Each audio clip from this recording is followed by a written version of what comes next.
Good evening, everybody. Jonathan Glass here from the Healing Essence Center and Total Life Cleanse. And yeah, it's been a while since I've been on a live stream. I've kind of taken the summer off and chilled out. It was a really nice summer. My son was home from Europe and school. And uh, so anyway, I'm just feeling inspired to start doing some live streams again. And one of the topics that is really sort of hot right now and pertinent is intermittent fasting. And I'm sure you've heard about it. Um, if you haven't, there's a lot of information out there. Fasting has become very uh, interesting, very sort of popular in a way. And there's a lot of different fasts out there, a lot of different ways of thinking about it. Science is sort of catching up to the understanding the benefits of it. It's not sort of just anecdotal. It's not just based on sort of religious traditions. It's not based on sort of, I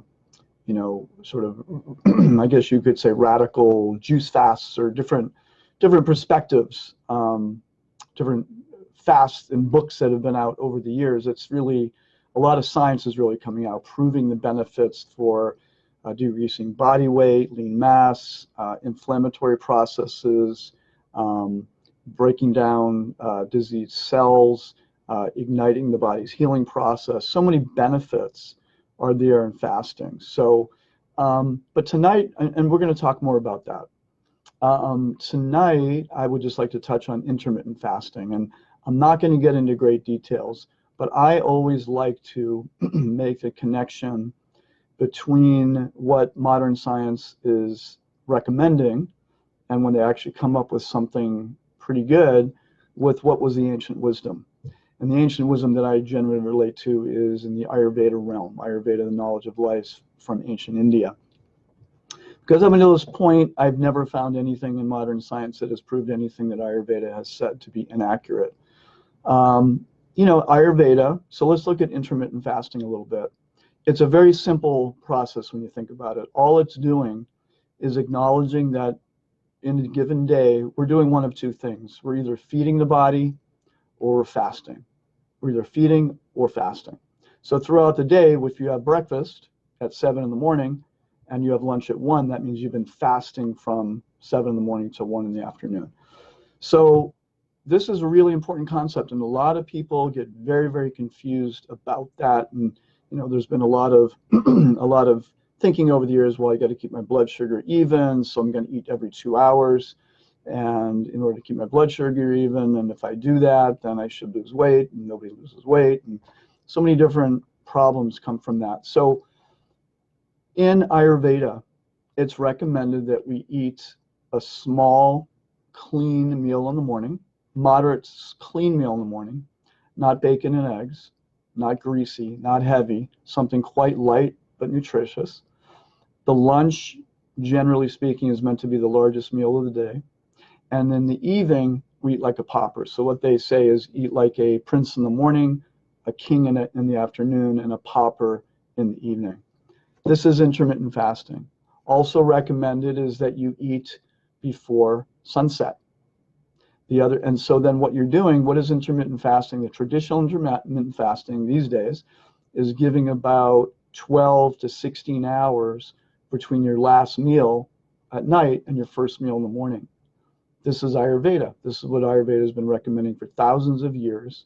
It's common sense because when at night, first of all, we don't need to be eating a lot at night because, we should be resting. We should be, a few hours after the sun goes down, we should be taking rest. During sleep is when the body is meant to focus on its own detoxification processes, its own breaking down of unhealthy cells, its immune system. And what does it do? If it needs energy to do that, it uses its own stored nutrition and stored fat to do that. So many people, just by doing intermittent fasting, just by eating no later, being done at 7 o'clock at night and not eating till 8 or 9 the next morning, will actually begin to lose a few pounds, extra pounds that they're holding on to. Eating late at night generally means you're up too late. You know, if you have a small meal at night and then you're up till 10, 11, 12, and all of a sudden you're hungry, guess what? You've stayed up too late. Better to go to sleep at 10, sleep through the night without a full stomach, wake up in the morning, have something light, and then have your big meal at noon. If we get into these habits, we'll find that our blood sugar starts regulating. Naturally, we'll start losing weight. Our mental clarity will improve. Our digestion will improve. The belly weight will start to go just by doing that. Just by doing that. No big fancy diets, no keto, no this, no that. You don't have to, those are all beneficial. There can be beneficial aspects to different diets, no doubt. But just by following the Ayurvedic idea of prince in the morning, king in the afternoon, or princess in the morning, queen in the afternoon, and pauper in the evening. And the pauper should be light and not after 8 p.m. certainly. You know, ideally 7 o'clock is better, 6 o'clock is even better. And these things are really hard in our culture because our culture is not wired for early evening eating. It just isn't. So these are habits that need to be cultivated. But once they're cultivated, you'll find that those, you know, stubborn 5, 10 pounds that you haven't been able to lose in 15 years will actually start coming off. They just will. And not just that, it's not just obviously about losing weight. You're giving your body a chance to rejuvenate, to heal. That's what it's supposed to do when you're sleeping. The nervous system is supposed to rejuvenate and heal. It's like the Etch-a-Sketch, you know, when you clear it, that's what's supposed to happen when we're sleeping. If we eat late at night, the body has to focus on digestion and all the processes that involves. Okay, so that's, you know, that's what's happening at night. So it takes away from the miraculous benefits of sleep, the miraculous benefits of enhanced immunity that comes from good sleep, the miraculous benefits of utilizing stored fat for energy. It takes energy to sleep. So you will lose weight literally at night if you don't eat a big meal, or lose weight, or at least begin to regulate your weight optimally. And this comes down to habits. It's not easy. I will not say it's easy. I've been working on that myself this summer. And I lost about 7 pounds over the summer just by doing that, not by doing anything fancy whatsoever. And I mean, I've known this for years and been talking about it, but sometimes myself, I'd, you know, get home late after work and got into some bad habits sometimes, eating late at night, even if it was, you know, supposedly something pretty healthy. So really working on that is huge. It's a huge thing. I love how science is really you know, catching up with this, but it's the ancient wisdom. It's common sense. We need to give the body a break from constant food, constant stimulation. We just need to do that, and that's how the body heals. So this is Ayurvedic wisdom. Science is backing that up, and it is a good idea occasionally to do 1 day or 2 days a week of just eating one meal. This is really good, especially for the heavier body types, the pittas or the kaphas. For those of you that know what that means, especially a very strong, heavy body type, they could do very well with just having a little tea in the morning, something like that, and a good, strong, good-sized meal at lunch, and then not eating the rest of the day, drinking plenty of water, maybe some tea, like that, and then eating the next day at lunch. That's a 24-hour fast. That's 24 hours without eating, really, or 23 hours. And you will find that every time you do that, you'll lose a pound or two. It's quite remarkable. I'm talking about in terms of weight loss again. But I don't want to make this sound like this is just about weight, because when we give the body a break, it can detoxify naturally.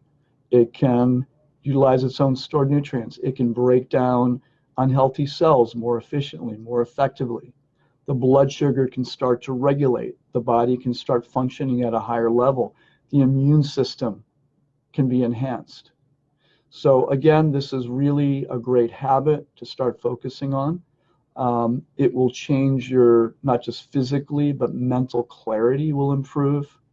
And with these good habits, when we can control our senses, this is an Ayurvedic principle or a yogic principle, if we can control our senses a little bit better, then we can control our mind better. And I don't mean, control like a vice. By controlling the senses, when the senses are calm, when we're not overly attracted to tastes and things like that, when we enjoy our meals, of course, but when we're not constantly looking for something, this is a very bad habit. It's bad for our health, but ultimately actually agitates the mind. So it's more difficult to be calm. It's more difficult to meditate. It's more difficult to be centered and focused. So it's a very, very good habit to eat early in the evening, a light meal. Every once in a while, skip your evening meal. Maybe if you want to do some soup, or for those of you who want to eat light, a shake of some kind. But eat light. And then sometimes just completely avoid the evening meal once or twice a week. And you'll find you start feeling better, you start feeling lighter, more mental clarity, immune system will become stronger. There's so many benefits. So this is now the understanding of modern science, but it's being backed up, I would say, with the ancient wisdom of Ayurveda. And it comes down to common sense. So we'll touch on that. I'm going to touch on this more because it's a very interesting subject. We will be having our Total Life Cleanse starting in October, and we're going to really be emphasizing this point in October. So it's really good opportunity for people to really get focused, to really change some habits for life, which will make a big difference. So thanks so much. Have a good night, everybody. Take care.